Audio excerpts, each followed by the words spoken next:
મિત્રો અહીંયાથી આપણે પણ લઈ લીધું છે આપણે જઈશું અંદર. ચાલો વેલકમ ટુ ન્યુ બ્લોગ મિત્રો. તો મિત્રો અત્યારે છીએ આપણે સાળંગપુર અને આજે છે શનિવાર, તો આપણે આજે હનુમાન દાદાના દર્શન કરવાના છે. તો તમે જોઈ શકો છો કે આજની ભીડ. મિત્રો સવારના અમે નીકળ્યા હતા, તો મિત્રો 5:30-6 વાગે આપણે પહોંચ્યા છીએ. તો હવે આપણે દર્શન કરવા જઈશું. તો મિત્રો વિડીયોને કન્ટિન્યુ વોચ કરજો.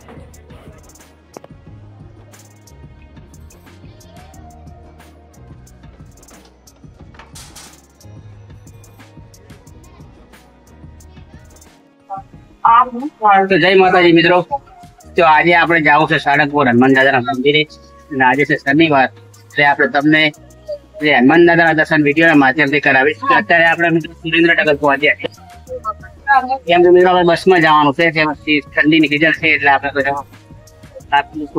બસમાં થકી સુરેન્દ્રનગર પહોંચ્યા છીએ. અહીંયાથી 1 વાગે કઈ છે સાળંગપુર વાળી, તો તેમાં આપણે જઈશું.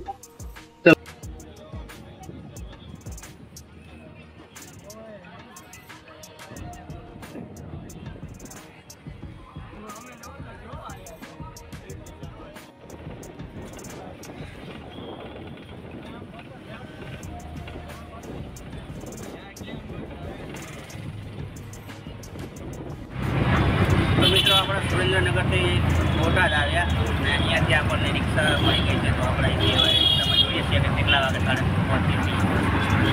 તો મિત્રો વિડીયોને કન્ટિન્યુ વોચ કરજો. ચલો મિત્રો મિત્રો અત્યારે આપણે સાળંગપુર હનુમાનદાના મંદિરે પહોંચી ગયા છીએ. 5:20 જેવો ટાઈમ થયો છે મિત્રો. તો આપણે બધા દાદાના દર્શન કરીશું. તો આ છે તેનો બેકનો ભાગ. ચલો હવે જઈશું અંદર.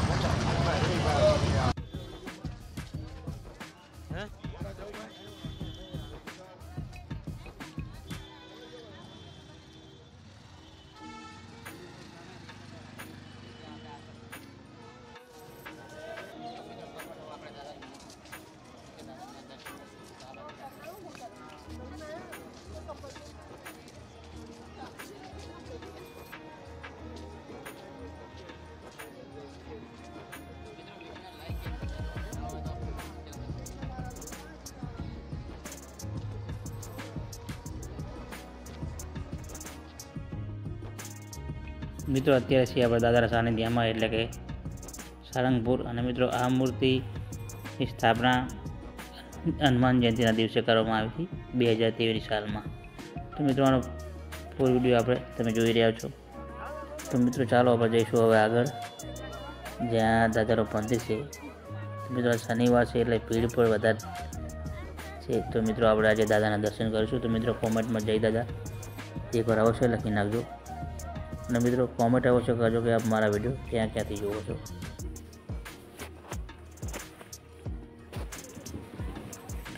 તો મિત્રો વિડીયોને શેર કરજો, અને નવા હોય તો આપણી યુટ્યુબ ચેનલને સબસ્ક્રાઈબ કરી લેજો.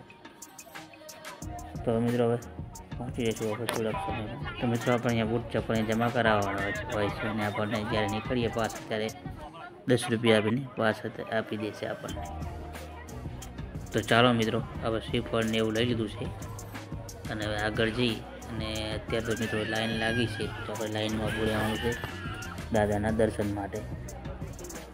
તો ત્યાં જઈ અને આપણે લાઈનમાં ઉભા રહીશું. તમે જોઈ શકો છો કે આ ભીડ છે મિત્રો. આપણો નંબર ગમે ત્યારે આવે, પણ મિત્રો દર્શન તો આપણે જે કરવાના છે દાદાના. તો મિત્રો કોમેન્ટ અવશ્ય કરી દેજો. એકવાર જે બજરંગબલી કે જે દાદા લખીને મિત્રો કોમેન્ટ કરી દેજો. તો મિત્રો વિડીયોને બને તો શેર કરી દેજો, અને નવા હોય તો મિત્રો લાઈક કરી દેજો. તો ચાલો આપણે હવે નજીકથી દર્શન કરીશું. તમે જોઈ શકો છો મિત્રો આ છે આજે દાદા ભક્તો જે શનિવારના દિવસે દર્શન કરવા આવે છે તેની ભીડ છે મિત્રો. તો મિત્રો તમે જોઈ શકો આપણા મંદિરની અંદર દાદાની નજીક પહોંચી ગયા છીએ. તો દર્શન કરી લઈએ. અને મિત્રો આનો બીજો ભાગ આપણે કાલે અપલોડ કરીશું, જે આપણે રોકાણ છે તે રૂમ જેવું બધું બતાવવાનું.